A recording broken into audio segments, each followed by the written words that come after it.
अब फोकस करते हैं कुछ एग्री कमोडिटीज पर। सरसों में भारी तेजी है। वायदा में इसका दाम पिछले 3 साल की ऊंचाई पर पहुंच गया है और गौर करने वाली बात यह है कि अगले महीने से इसकी बुआई भी शुरू होने वाली है।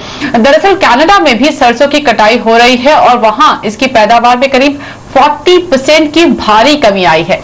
ऐसे में आज की तेजी पर सरसों में क्या करना चाहिए, बात करने के लिए हमारे साथ हैं एंजल कमोडिटीज के अनुज गुप्ता। अनुज, स्वागत है आपका। दुनिया में 20% सरसों की पैदावार जो होती है वो कनाडा से आती है और वहां पर प्रोडक्शन में काफी ज्यादा 40% इज अ बिग नंबर। तो क्या सरसों में और तेजी आएगी? क्या इस वक्त भी खरीदारी के मौके हैं?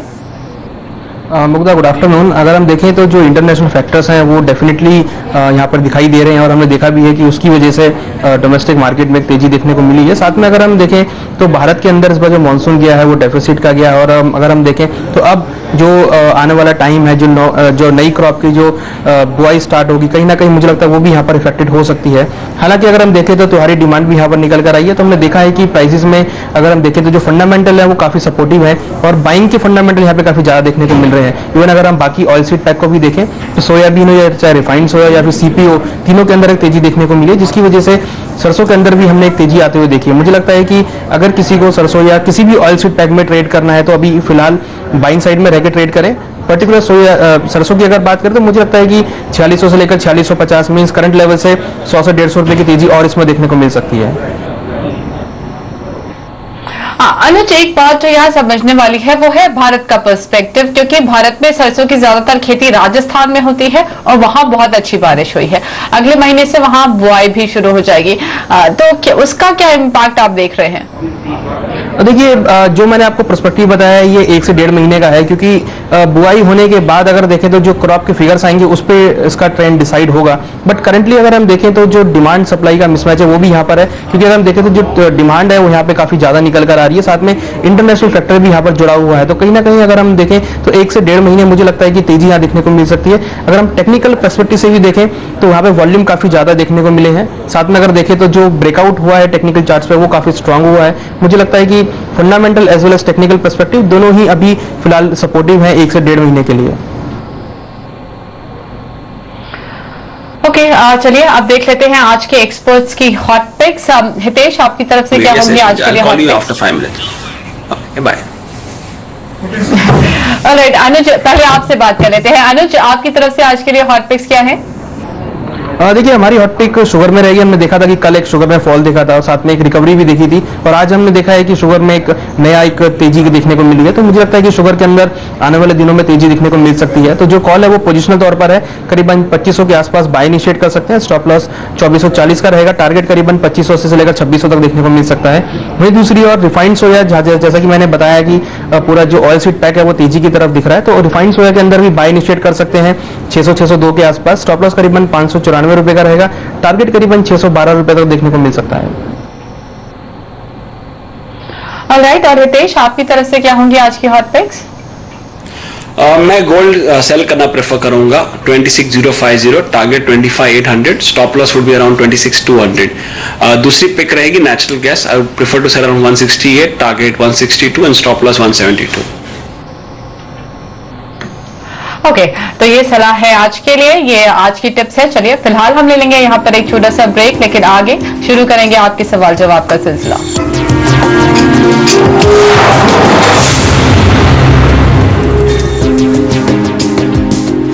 आप देख रहे हैं कमोडिटी कॉल। पहला सवाल लेते हैं, जम्मू से राहुल का सवाल है। नमस्कार राहुल, बताइए सवाल क्या है आपका?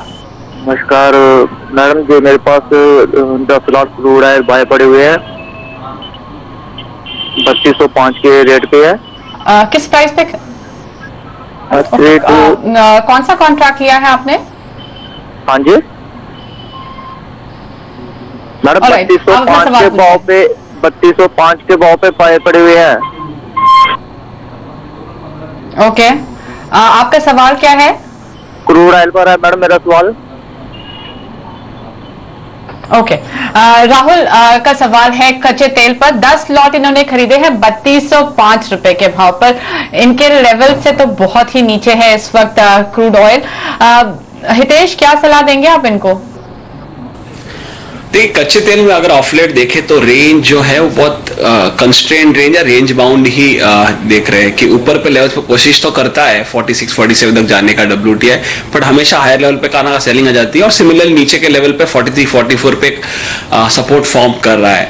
आई थिंक ये एक फाइट चल रहा है between two factors, that is एक तो रिक काउंट यूएस के डेफिनेटली कम हो रहे हैं, वो सपोर्ट दे रहा है, प्रॉपर जो ऑन बेरिश साइड ऐसा हो रहा है कि जो चाइना रिलेटेड कंसर्न्स है, जो ग्लोबल इकोनॉमी रिलेटेड कंसर्न्स है, वो कहाँ ना कहाँ आप साइड को चेक रख रहा है। तो मुझे लगता है ये रेंज कंटिन्यू ही रहेगा जब तक कोई सप्लाई साइड बड़ा चेंज नहीं आ देगा। ऑल्दो यूएस में रिक आउट कम हो रहे हैं, बड़ा ग्लोबल सप्लाई साइड पिक्चर देखिए, होलिस्टिक एक अप्रोच लीजिए, तो अभी भी ग्लोबल मार्केट्स वेल सप्लाइड है और जब तक वो चेंज नहीं होता आई डोंट थिंक सो कोई लंबी तेजी आएगी। थोड़ी बहुत भी तेजी आती है $2-3 की, आई थिंक वापस कहाँ ना कहाँ हम करेक्शन देख के वो लेवल्स तक आ जाते हैं। तो मुझे लगता नहीं है कोई लंबी तेजी होगी।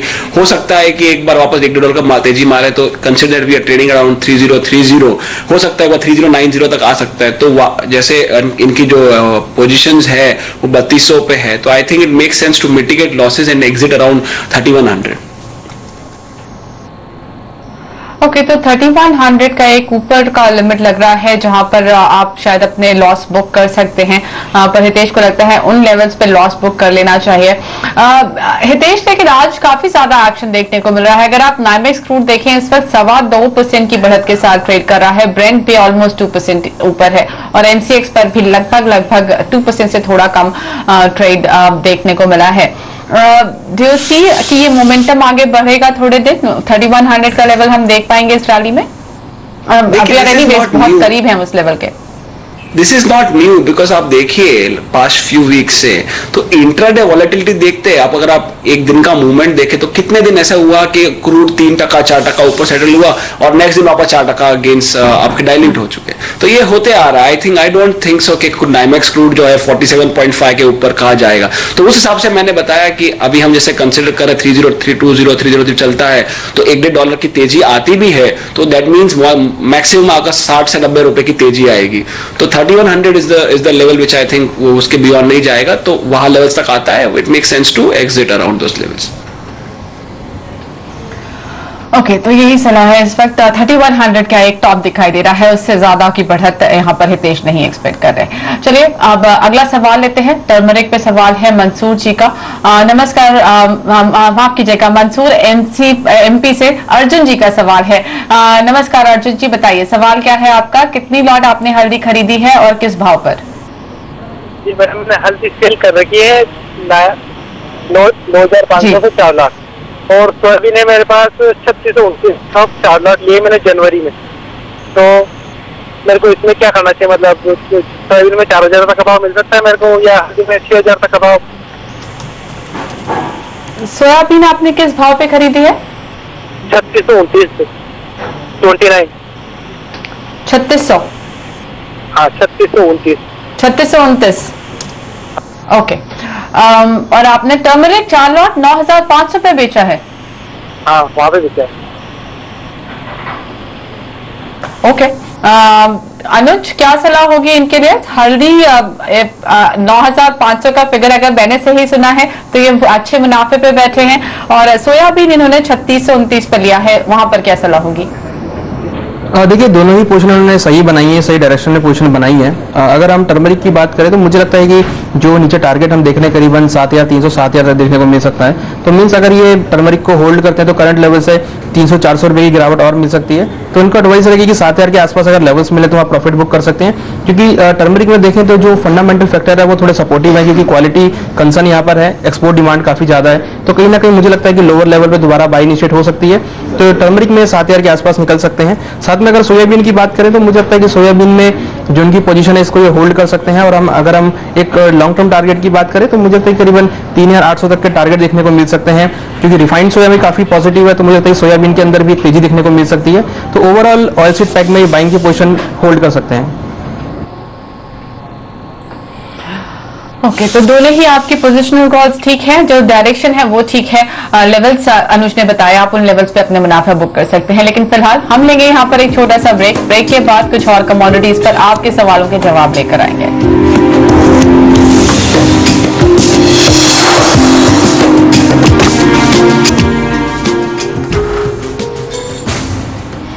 देख रहे हैं कमोडिटी कॉल। अगले कॉलर से बात करते हैं। रतलाम से शुभम जैन का सवाल है। नमस्कार शुभम जी, बताइए सवाल क्या है आपका। शुभम जी, आपको आवाज आ रही है, सवाल पूछिए अपना। चलिए अगले कॉलर से अगला एसएमएस लेते हैं। इनफैक्ट जय शाह का एसएमएस है मुंबई से। नेचुरल गैस उन्होंने 14 लॉट पोजीशन बनाई है 193 के भाव पर। Hitesh, I am not sure कि ये सेल की पोजीशन है या नहीं। आई थिंक ये बाय की पोजीशन है। 14 लॉट 193 के प्राइस पर और उससे तो काफी नीचे है इस वक्त। क्या सजेशन है आपका?